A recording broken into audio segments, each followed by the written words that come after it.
అధికారంలో ఉన్న పార్టీ ప్రతినిధిగా మీరేమంటారు? పార్టీలు ప్రతినిధులు పక్కన పెట్టి ఒక మానవుడిగా మనిషిగా మానవ సమాజం సిగ్గుపడే సంఘటన ఇదని దీన్ని నేను పూర్తిగా ఖండిస్తున్నాను. దీన్ని చాలా హేయమైనటువంటి చర్య. ఇటువంటి వ్యక్తులు ఎవరైనప్పటికీ కూడా క్షమించరాని నేరం వాళ్ళు చేశారు కాబట్టి శిరచ్ఛేదం లాంటి శిక్షలు మన ప్రజాస్వామ్య దేశంలో అంగీకరించబడవు కాబట్టి అంత ఫాస్ట్ గా వాళ్ళని కంట్రోల్ చేయాలి.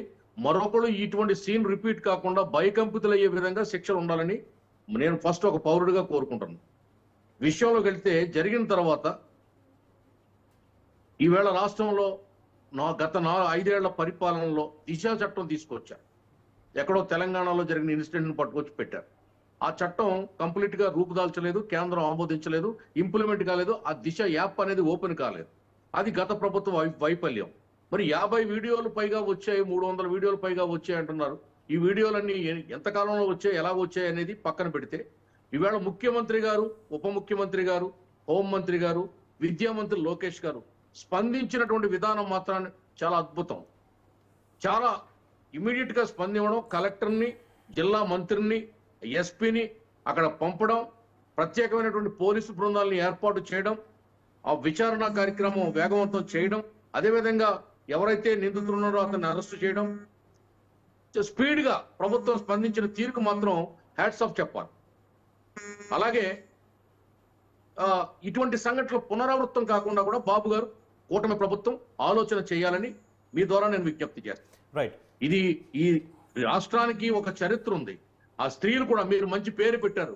గొడ్లవల్లేరులో గొడ్ల గోబ ఎవరు, అద్భుతమైన టైటిల్ పెట్టారు. దీనికి మిమ్మల్ని అభినందన తెలియజేస్తున్నా. ఈ విధంగా ఈ విధమైనటువంటి పనులకు ఎవరు పాల్పడినా ఆడపిల్లలు, పెళ్లి కాని పిల్లలు, రేపు పెళ్లి కావాల పిల్లలకి, వాళ్ళ జీవితాలు ఏమైపోతాయి, వాళ్ళ బ్రతుకులు ఏమైపోతాయి, చేసే వాళ్ళకి కానీ చేయించే వాళ్ళకి కానీ అందులో ఇన్వాల్వ్ అయిన వాళ్ళకి కానీ మరి ఇంట్లో ఆడవాళ్ళు లేదా, ఒక తల్లి కన లేదా, ఒక చెల్లి లేదా, ఒక భార్య లేదా, ఒక కూతురు లేదా, ఆలోచించకుండా మృగాల్లాగా, మానవ మృగాల్లాగా ఈ పైశాచికత్వంతో చేసినటువంటి ఈ పనిని యావత్ ప్రపంచము ముక్తకంఠంతో ఖండిస్తుంది. మీరు కూడా ఇప్పుడు నివాళులు అర్పించడం అనేది చాలా అద్భుతమైన విషయం. మిమ్మల్ని అభినందిస్తున్నాను. ఈ డిబేట్ పెట్టినందుకు కానీ, మీరు చేసినటువంటి పనికి కానీ, కొత్త తరహాలో ఈ డిబేట్ లో నివాళులు అర్పించడం చాలా బాగుంది.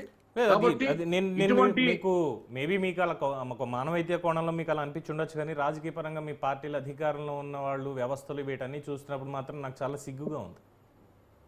చాలా సిగ్గుగా ఉంది. అవునండి, అవును, సిగ్గుపడుతున్నాను. నేను కూడా సిగ్గుపడుతున్నాను. ఎందుకంటే సార్ 300 మంది ఆడపిల్లలకి సంబంధించినటువంటి సార్ 300 మంది ఆడపిల్లలు, అందులో ఏ ఒక్కళ్ళైనా సరే పొరపాటున అసలు బయటికి వచ్చాయో లేదో అన్నది ప్రస్తుతం ఉన్నటువంటి దానికి అనుమానం అనుకుందాం. ప్రస్తుతం అనుమానమే అనుకుందాం. ఒక వార్త హల్చల్ చేస్తోంది, ఇలా 300 మందికి పైచీల కంటే ఆ హాస్టల్లో ఉన్న మంది ఎవరు వాళ్ళందరూ, అందులో ఏ ఒక్కరికైనా కాస్త మనోదౌర్బల్యానికి లోనై రేపు పొద్దున్న నేను ఇంటికి వెళ్తే నాది బయటకు వస్తే ఏమవుతుందో అన్న ఒక్క ఆలోచన, ఇన్నాళ్ళు కష్టపడి పెంచినటువంటి తల్లిదండ్రుల కళల్ని ముందుకు తీసుకెళ్లడానికి చదువుకుని రేయింబవళ్ళు కాలేజీలో ఉన్న వాళ్ళ జీవితాలు ఛిద్రమైపోతాయి.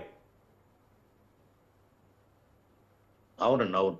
ఇది ఈ ఒక్క కాలేజా, లేదంటే ఎన్ని కాలేజీల్లో జరుగుతోంది, ఏం జరుగుతోంది అసలు వ్యవస్థల్లో, సమాజంలో ఏం జరుగుతోంది, దీనికి ఎవరెవరిని బ్లేమ్ చేయాలి? తల్లిదండ్రులు ఏమో ఎగో మీ కాలేజీలో చేర్పించాం కదా అని చెప్పి టీచర్ల మీద, ప్రొఫెసర్ల మీద వాళ్ళు బ్లేమ్ వేసేస్తారు.